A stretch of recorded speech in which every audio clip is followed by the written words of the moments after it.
Buenas noches, compañeros. Mi nombre es Lady Joana Guzmán y vamos ahora a socializar las lecturas de esta parte del curso.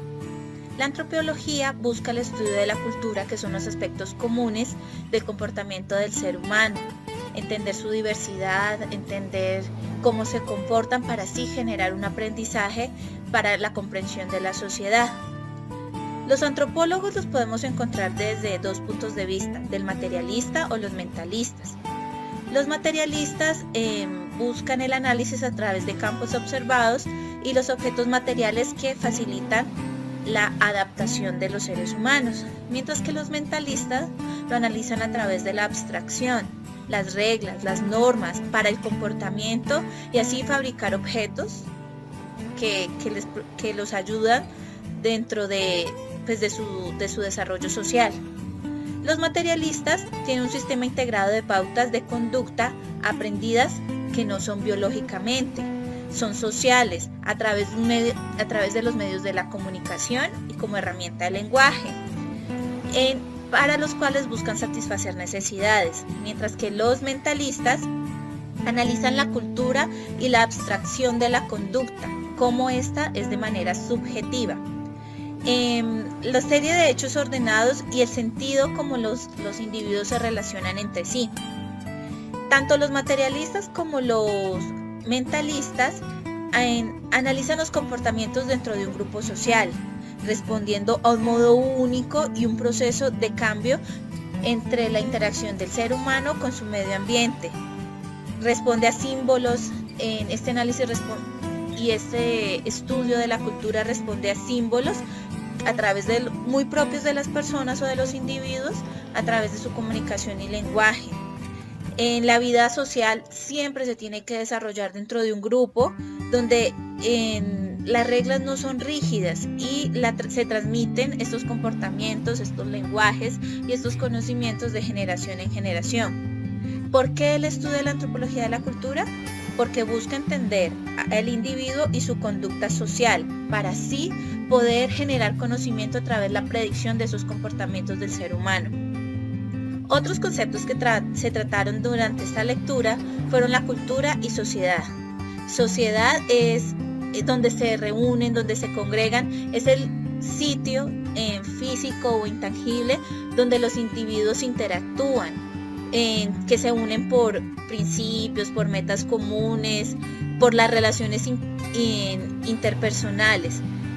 Se trabaja en un territorio específico, hay una estructuración y un ordenamiento de normas de comportamiento que son aprendidos unos a otros y se generan dentro de cada sociedad unos símbolos muy particulares de cada grupo de individuos.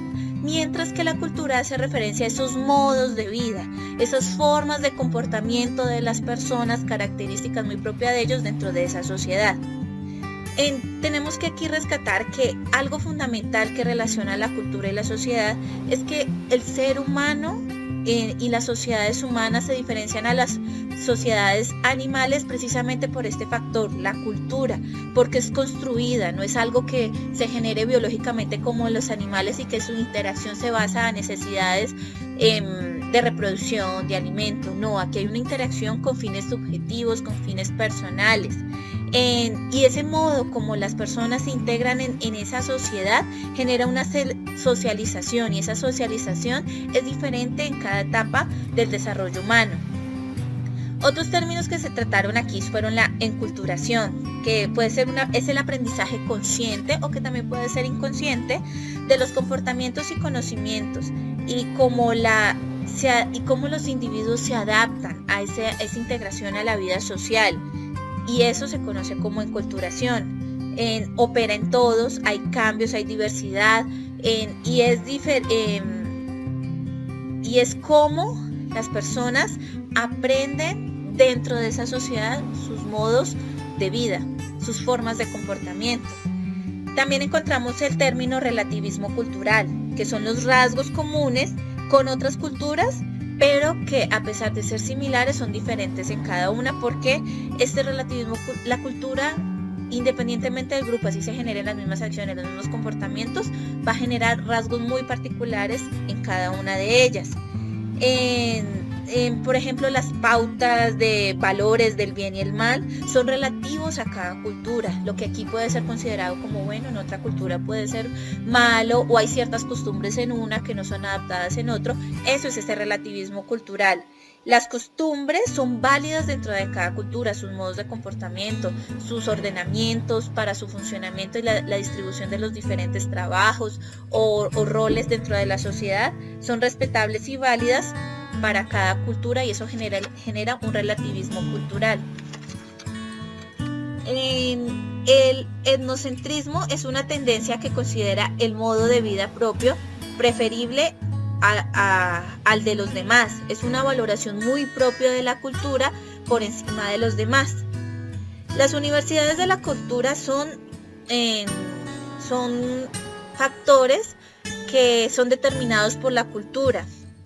Whistler plantea que son hechos de la cultura y genera 9 categorías: el habla, los rasgos materiales, el arte, la mitología y conocimientos científicos, prácticas religiosas, familia y sistemas sociales, propiedad, gobierno, la guerra. Son cosas que encontraremos en cada cultura y que por ser como factores comunes dentro de todas se generan como en categorías universales sin importar el contexto y el relativismo cultural dentro de todas las culturas. Las razones de una universalidad de ciertas categorías culturales se da a veces por factores biológicos, otra es por tradición o por transmisión de generación en generación, como una invención antigua y que se difunde a través de todo el mundo. Y otro es el resultado de la convergencia de formas culturales que genera ventajas para su adaptación. Entonces podemos integrar 2 estilos de vida o 2 culturas diferentes que se integran para sacar provecho desde ambos lados. Levi Strauss manifiesta que hay unos opuestos, que las oposiciones en cada cultura se mantienen para generar orden. En ese sentido, hay lo sagrado, lo profano, y las diferencias también son distinciones universales. Así como tenemos universalidades de la cultura, tenemos distinciones universales y semejanzas, que es semejanzas en la naturaleza humana común.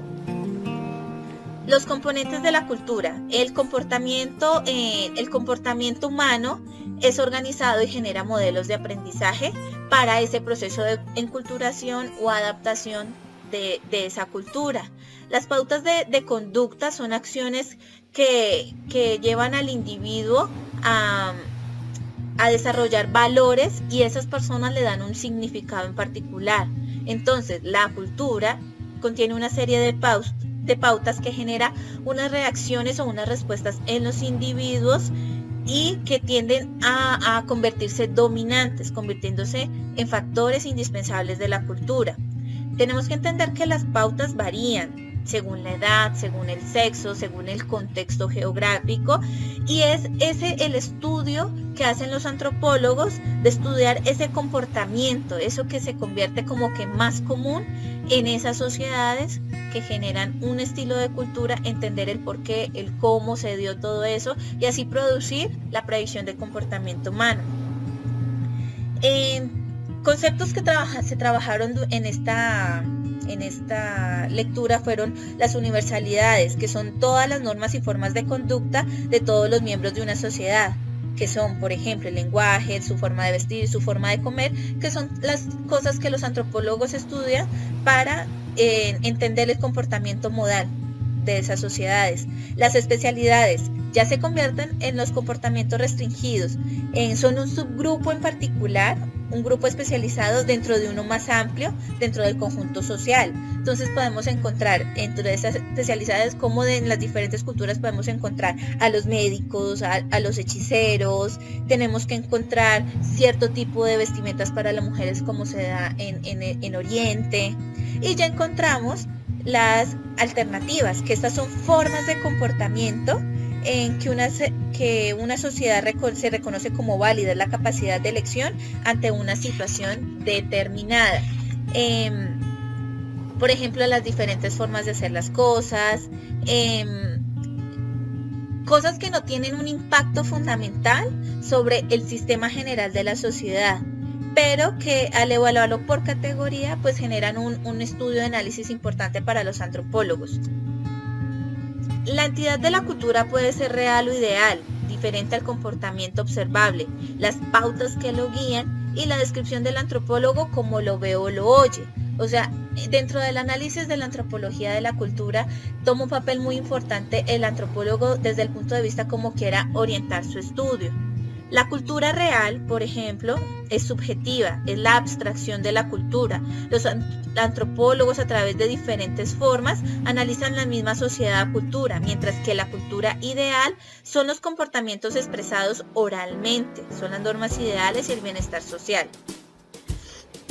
De esta manera podemos entender que es muy importante conocer las normas y comportamientos necesarios para actuar, o sea, ese es el punto de vista como de un nativo, cuando el antropólogo se mete de lleno a mirar de primera mano cómo es la vida o entra a investigar para comprender y adentrarse dentro de este análisis cultural.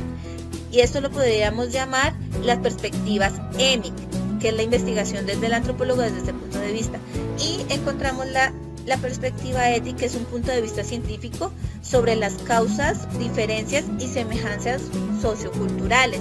De esta manera encontramos cómo la antropología, la cultura y la sociedad son factores de integración, tanto desde el punto de vista del mismo investigador, que es el antropólogo, a entender cómo son el tipo de sociedades y de ese tipo de sociedades poder abstraer conocimiento para entender su cultura y así comprender el comportamiento del ser humano. Muchas gracias.